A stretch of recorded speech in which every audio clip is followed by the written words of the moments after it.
Hola, ¿qué tal? Mi nombre es Ver y esto es Historias de la Ciudad.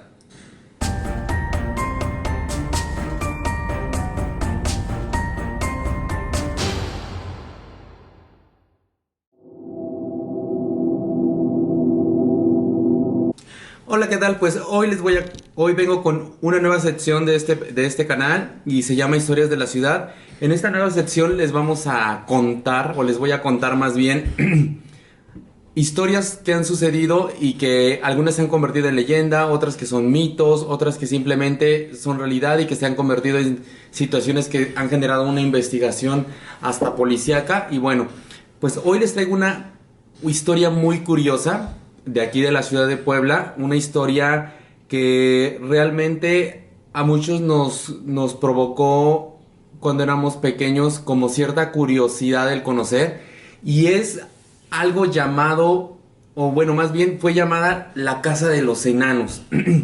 La Casa de los Enanos aquí en la ciudad de Puebla es un lugar emblemático porque se ha llenado de muchas historias, de muchos mitos y de muchas leyendas a través del tiempo, y esto ha generado como muchas especulaciones para saber y para conocer qué es lo que realmente ha sucedido ahí, en ese lugar. Esta casa se encuentra en una zona céntrica de la ciudad, se encuentra en la colonia La Paz, y bueno, se encuentra sobre la avenida Juárez y la 17 Sur. Y es un lugar en donde, si uno lo ve por fuera, tiene muchas características. Pero voy a empezar a contarles unas de las historias que se han generado a través de este lugar, de esta casona. Primero que nada, quiero que sepan que esta es una de las casonas más representativas de la época porfiriana. Su estructura y su arquitectura, más bien, más que su estructura, su arquitectura, es muy emblemática de la época de antes de la revolución, de antes de 1920 de aquí de México. Y de hecho, en esta fue conocida como una de las casas porfirianas debido a que en esta zona se edificaron diferentes casas con estas características, pero con la idea de que eran como un monumento, o en honor, o construidas más bien en honor a este caudillo nombrado caudillo de la paz, que fue Porfirio Díaz. Y bueno, algunas de ellas fueron construidas sobre la avenida Juárez, y esta es la única de las pocas que quedan realmente en buen estado. Si uno la observa por fuera, tiene muy buen aspecto. Sin embargo, algo que ha causado como mucho misterio es que nunca se ha visto quién sale, quién entra. O sea, más bien de los dueños, porque trabajadores sí se han visto que, por ejemplo, le dan mantenimiento, que la pintan, que le hacen cualquier compostura, etcétera, etcétera, pero nunca se ha visto una persona que podamos decir, ay, bueno, pues él es el dueño, o ellos habitan la casa, o cosas de ese tipo. Para esto, quiero comentarles que se generaron muchas historias a través del tiempo sobre qué era lo que pasaba en esta casa. Y bueno, hoy en día podemos observar que, si bien es cierto, en épocas anteriores, muy, muy, muy anteriores, la casa contenía un enrejado que permitía la vista hacia el interior de la casa. Es decir, nos permitía ver no solamente la fachada, sino nos permitía ver los jardines y demás. Actualmente la casa se encuentra totalmente cubierta, es enrejado con lámina que ya no permite la visibilidad hacia el interior de la propiedad o de la casa. Esto ha generado como que a través del tiempo se generan diferentes historias. Una de ellas, y creo que es una de las más curiosas, o que generó un poquito de mayor impacto en la sociedad poblana, fue que cuando se edificó esta casa, se dice que habitaron ahí una familia, y que los padres dejaron encerrados y abandonados a los hijos. Era un hombre y una mujer. Este hombre y una mujer, obviamente, al no salir de esa casa porque se quedaron encerrados, estos hermanos se enamoran, tienen hijos, y al tener hijos, tienen hijos de aspecto enanos y deformes.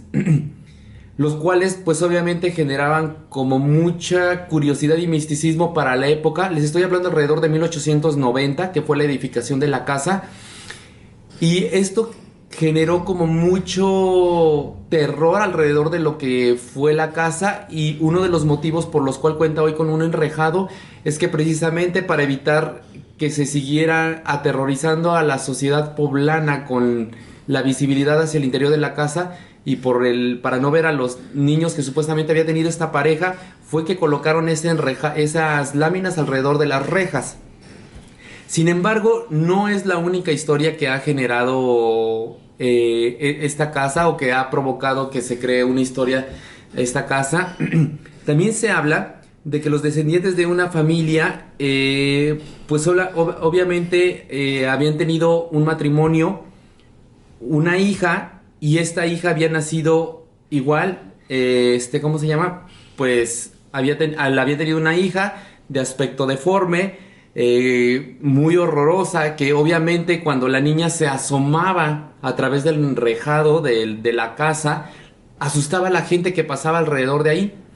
Y eso fue lo que generó como como mucho terror y mucho misterio alrededor de esta casa. Sin embargo, esta historia como que fue un poco menos impactante que que la que se generó a través de que era un par de hermanos que habían tenido una relación incestuosa, y desafortunadamente se fueron desarrollando otras más. Una de ellas, y es como que la que más se ha profundizado a través de las épocas, y que muchos de nosotros actualmente, los que vivimos en la ciudad de Puebla, es la que más conocemos, que es que en ese lugar nunca se ha visto nada de movimiento en el aspecto de que alguien habite esa casa y que puedas decir, no, pues sí hay una persona que está ahí. Es porque dicen que la habitan unos enanos y que estos humanos de aspecto o con características de enanismo, pues obviamente mandaron a cerrar todo el enrejado que permitía la visibilidad hacia el interior de la casa, para que no fueran criticados ni vistos, y que por lo mismo pues nadie conoce el interior de la casa, ¿no? Y que pues obviamente solamente gente con mucha confianza es la que entra a la casa. Sin embargo, todo el tiempo se ve a veces que le dan mantenimiento y cosas de ese tipo. Entonces, pues obviamente esta historia fue como que la que más se ha contado en épocas actuales, el que ha permitido como que especular sobre la que la habiten realmente personas con enanismo.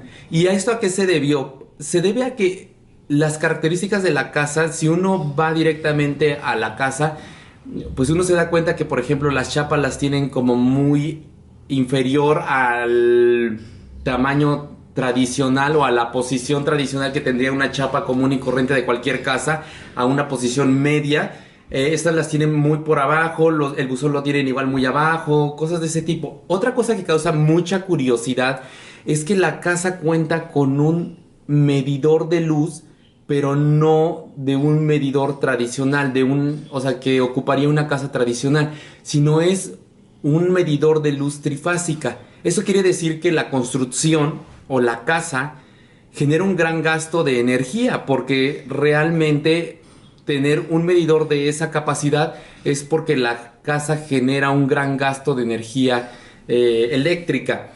Sin embargo, obviamente pues se han especulado muchísimas cosas, nadie ha podido comprobar nada. Muchas otras personas comentan y cuentan que en esa casa pues obviamente habitan espíritus de gente de otras épocas, y que por eso se mantiene cerrada, porque la gente que entra pues es atrapada por esos espíritus, y que obviamente pues ha generado como mucho misticismo. Hoy en día es un atractivo turístico, porque muchos turistas van y se toman fotos afuera o alrededor de la casa. Obviamente nadie puede tener acceso porque es una propiedad privada, pero pues mucha gente como que sí va y le da curiosidad y está ahí y cosas de ese tipo.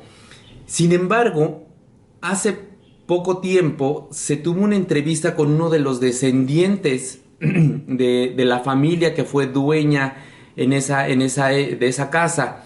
Y estoy hablando del señor José María Gutiérrez. El señor es descendiente de los familiares y dueños o propietarios más bien iniciales de la casa de los enanos.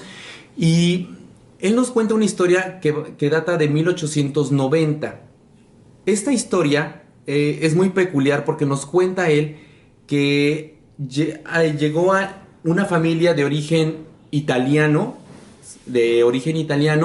que quería establecerse en la ciudad. Era pues una familia, llamémoslo así, pudiente, que obviamente quería como estar en la mejor zona de la ciudad, pero a la vez alejado de todo el centro, que era, digamos que como el movimiento de toda la ciudad en esa época de 1890.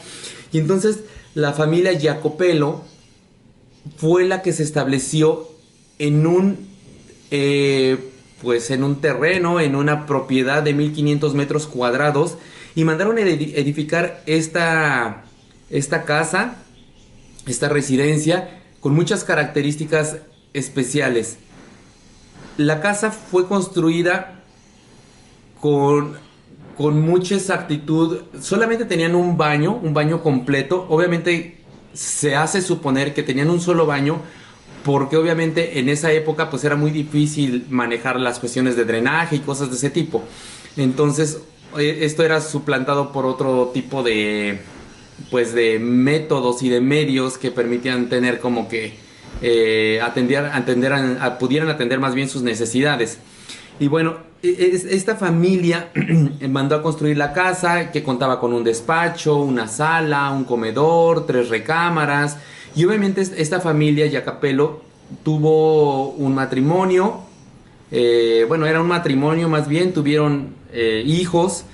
Y casualmente en esta época que fue construida la casa, fue construida con características igualmente italianas, y en la parte superior se puede admirar algo que se conoce como mazzada, que es como son techos de hierro que ya están perfectamente estructurados y armados, soldados y todo, ya nada más para que fueran instalados. Esta mazzada le da como que un aspecto totalmente diferente a la casa, y son esas como tipo cúpulas o techos que cubren las cúpulas de las semicúpulas de la casa, de tipo dorado.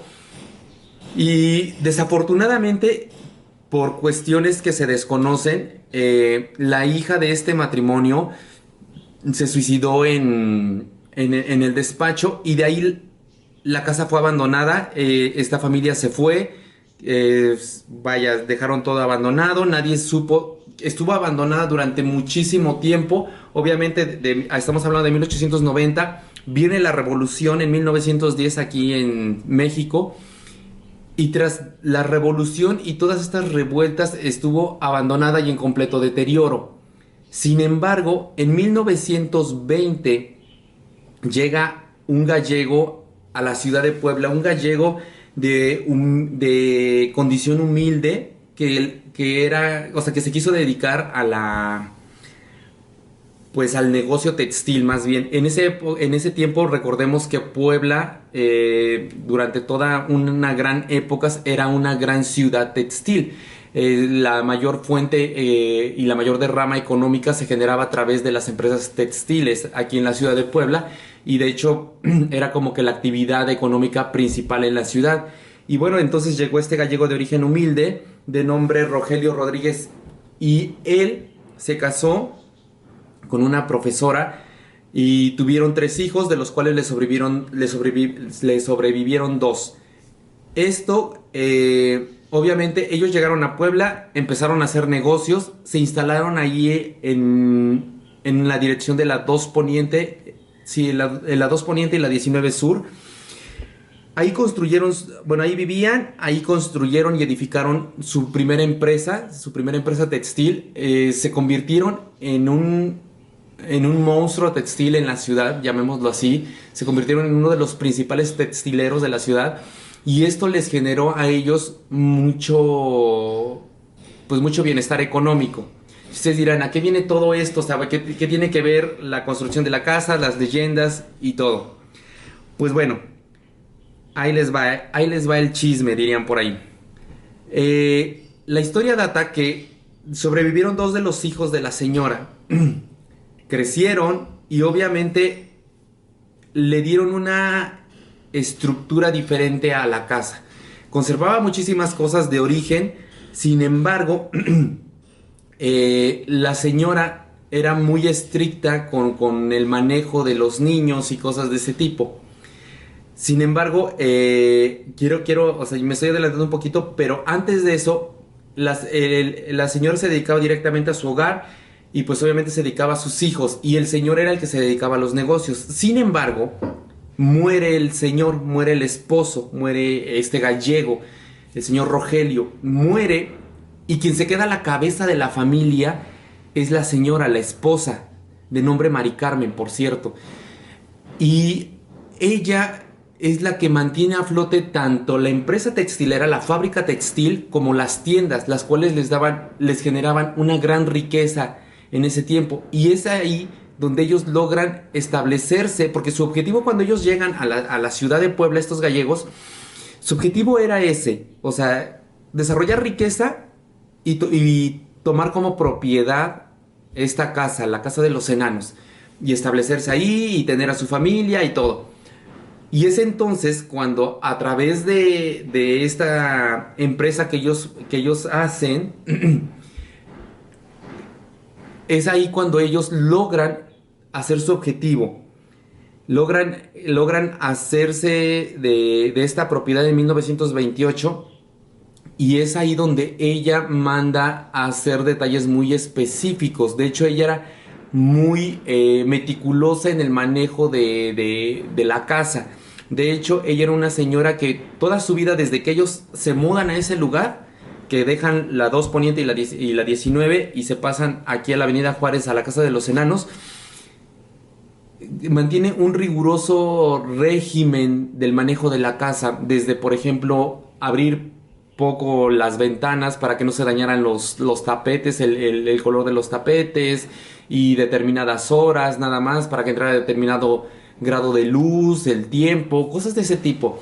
Entonces ella mantiene siempre a las mismas personas de servicio, ahora sí valga la redundancia, al servicio de la casa.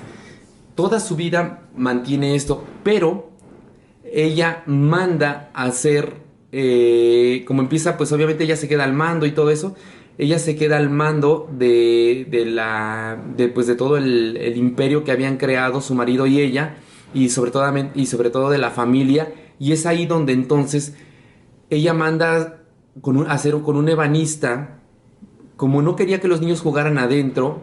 Sus hijos obviamente pues crecieron, tuvieron nietos y cosas de ese tipo, tuvieron hijos, sus hijos, o sea, ya la señora tuvo nietos, mandó a hacer muebles a escala en el jardín, o sea, un comedor para niños, juguetes, bancas, comedores, cosas de ese tipo, una sala, todo con características de adulto, pero obviamente a tamaño de niños. Y es ahí donde se empieza a especular todo este tipo de rumores a través de esto, que si eran de enanos o cosas de ese tipo. No, realmente se hicieron muebles a escala de personas adultas para que los niños, nietos y familiares de la señora, pues obviamente pudieran jugar fuera de la casa. Por eso es que la gente pasaba en esa época y veía los muebles pues chiquitos y cosas de ese tipo, y obviamente empezaban a especular sobre decir que bueno, ahí vivían enanos por el tamaño de los muebles y cosas de ese tipo, pero realmente no fue eso, sino fue que la señora mandó a hacer muebles de tamaño pequeño para que los nietos y los niños o en general pudieran jugar afuera. O sea, los niños jugaban a ser adultos en la parte de afuera de la casa. Y es por eso que se generó mucha especulación sobre, pues obviamente la casa, ¿no? Sin embargo, obviamente, pues la casa fue quedando abandonada. La señora muere también a través del tiempo. Los hijos van perdiendo riqueza. Se viene una crisis económica a las empresas textileras en la ciudad de Puebla. Empiezan a perder los negocios, cierran las tiendas, cierran la fábrica. Y pues obviamente ellos se van y dejan todo abandonado. La casa se mantenía en cuanto a condiciones, en óptimas condiciones. Sin embargo, nunca se volvió a abrir directamente para que la habitara una familia.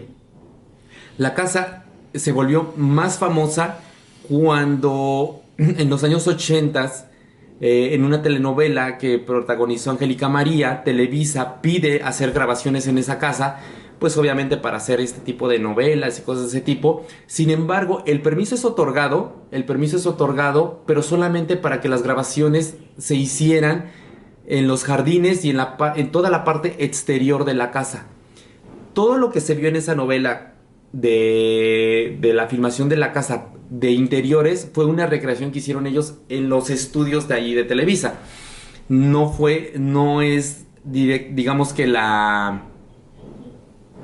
pues no es la original, por así decirlo, no son ¿cómo se llama?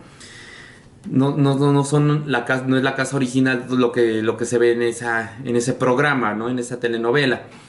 Y es ahí donde se consagra como que todo este misterio de la casa, porque es conocida, se da a conocer en más lugares, pues obviamente por la transmisión y todo, pero jamás se ha vuelto a tener acceso a ellos hasta el año 2018, el año pasado. En el año 2018, tras todo este misterio y todo este tipo de especulaciones y todo, se logra hacer una grabación, o no una grabación, más bien estoy diciendo tonterías. Se logra hacer como un programa de invitación donde se recrean diferentes ámbitos de todas estas leyendas que les conté al principio de la casa, en las diferentes habitaciones de la casa, y se da un acceso al público, o sea, se abre al público después de muchísimos años, pero muchísimos. Y pues obviamente bueno, los que pudimos ir, pues obviamente tenías acceso, cenabas ahí en el lugar, cosas de ese tipo, admirabas pues toda la arquitectura y la decoración que se sigue conservando la misma, sigue intacta, ¿cómo se llama? Y obviamente pues te dan un recorrido, visitabas las habitaciones recreadas con todas estas leyendas y mitos. Y obviamente eso era lo que ocurría, ¿no? Precisamente fue en época precisamente de estas de muertos. Y realmente, pues sí, o sea, te generaba como cierta curiosidad el ir, pero como que no fue como que lo que muchos esperábamos. Dejó mucho que desear realmente. Pero bueno, eso ya es otra situación. Sin embargo, esta es una de las grandes leyendas que cubren nuestra ciudad y bueno, principalmente esta casa que se encuentra en una parte céntrica de la ciudad. Mm, para muchos sigue siendo, obviamente, por ejemplo, muchos que fuimos a la escuela en el centro, pues obviamente lo ubicamos perfectamente, pero sí te da como mucha curiosidad ver, porque pues se dicen muchas cosas que entran a dejar comida y que nadie se ve que pues quien la reciba. De repente a veces hay gente que le está dando mantenimiento y obviamente los jardines, si uno ve los jardines se mantienen en perfectas condiciones, eso quiere decir que le están dando mantenimiento constantemente a los jardines, la pintan, etcétera. Entonces le hacen un sinnúmero de arreglos. Sin embargo, siempre ha quedado la especulación sobre este tipo de situaciones. Ahora que ya sabemos la verdad, pues bueno, ya sabemos que no habitan ni enanos ni gente deforme, o más bien no habitaron ni enanos ni gente deforme ni nada por el estilo. Y pues como les decía, entonces realmente toda esta ideología de que se creó alrededor de la casa y especulaciones, pues fue realmente un mito basado en lo que se podía ver de la parte externa de la casa, lo que podíamos admirar a través de los jardines. Y pues obviamente hoy en día se quedaron todos esos mitos arraigados en la sociedad, de tal manera que pues forman parte de la cultura poblana y de la sociedad poblana, porque muchos de nosotros los que hemos vivido tantos años aquí, pues sabemos de este tipo de historias acerca de la casa de los enanos. Pues espero les haya gustado mucho, y una disculpa, hubo una falla técnica y por eso es que tuvimos que no se grabó la parte, bueno, todo el video completo. Hubo una parte que hubo una falla y ya no se pudo recuperar, entonces tuvimos que grabar esta otra parte, pero pues espero les haya gustado y por favor dejen sus comentarios en la caja de comentarios. Suscríbanse, activen las notificaciones, denle like, compártanlo y síganos en nuestras redes sociales. Hasta la próxima.